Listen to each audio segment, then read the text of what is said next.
Hello everyone, class 8 heritage math exercise 1.4 question number second of D. Verify whether the following are true or false.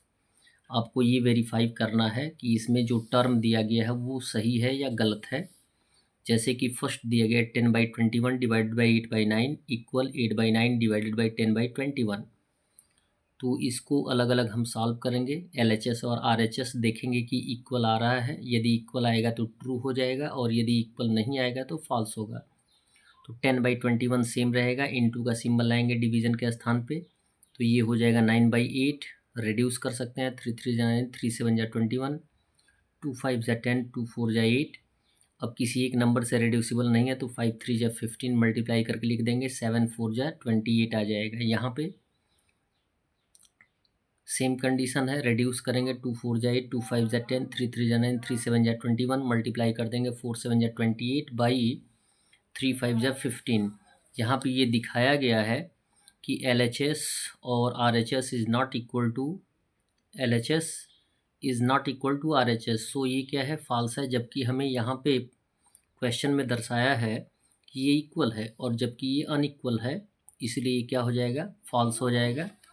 B दिया गया है, B term जो दिया गया है 24/35 divided by 20/21 equal 20/21 divided by 24/35।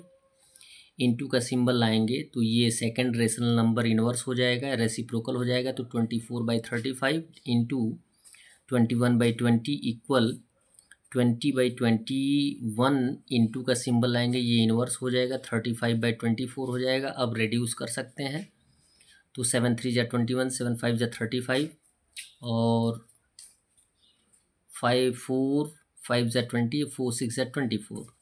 अब किसी एक नंबर से रेड्यूसिबल नहीं है तो 6 3 जा 18 मल्टीप्लाई करके 5 5 जा 25 लिख देंगे, 18/25 आ जाएगा। और RHS में चलेंगे तो RHS में पहले रेड्यूस करेंगे, 4 5 जा 20, 4 6 जा 24, 7 3 जा 21, 7 5 जा 35। किसी एक नंबर से ही हमें रेड्यूस करना होता है, डिवाइड करना होता है। ये क्लियर आप समझ लें कि किसी एक नंबर से न्यूमरेटर और डेनोमिनेटर को रिड्यूस करना होता है। क्लियर है? अदरवाइज वो आंसर क्या होगा, गलत होगा। तो मल्टीप्लाई कर देंगे, 5 5 जा 25 एंड 3 6 जा 18। क्लियर है? यहाँ पे ये दर्शाया गया है कि here LHS is not equal to RHS। So ये भी टर्म क्या है, फॉल्स है। जबकि यहाँ पे दर्शाया गया है इक्वल। सी दिया गया है, in bracket 9/20 minus 17/40 divided by 10/3 equal in bracket 9/20 divided by 10/3 minus in bracket 17/40 divided by 10/3। Clear है? अब ब्रैकेट को सॉल्व करेंगे, 20 और 40 का एलसीएम 40 आएगा। 20 का 2 टाइम्स मल्टीप्लिकेशन करेंगे तो एलसीएम 40 आएगा। 2 से 9 में मल्टीप्लाई कर देंगे 18 माइनस 40 1 जा 40, 17 1 जा 17 डिवाइडेड बाई 10/3 इक्वल। यहाँ पे डिवीज़न का सिंबल है, तो डिवीज़न के कंडीशन में हम क्या करते हैं, मल्टीप्लिकेशन का सिंबल लाते हैं तो सेकंड रेशनल नंबर इन्वर्स हो जाता है।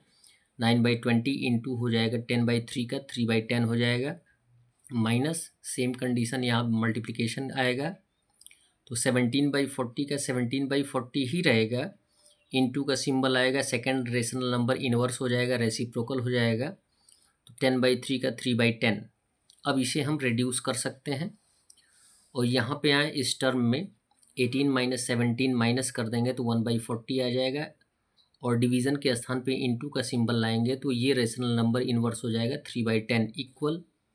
यहाँ पे कोई रिड्यूसिबल है नहीं तो मल्टीप्लाई करके लिख देंगे, 9 3 जा 27 और 20 इंटू 10 200 माइनस 17 3 जा 51 एंड 40 इंटू 10 कितना हो जाएगा, 400।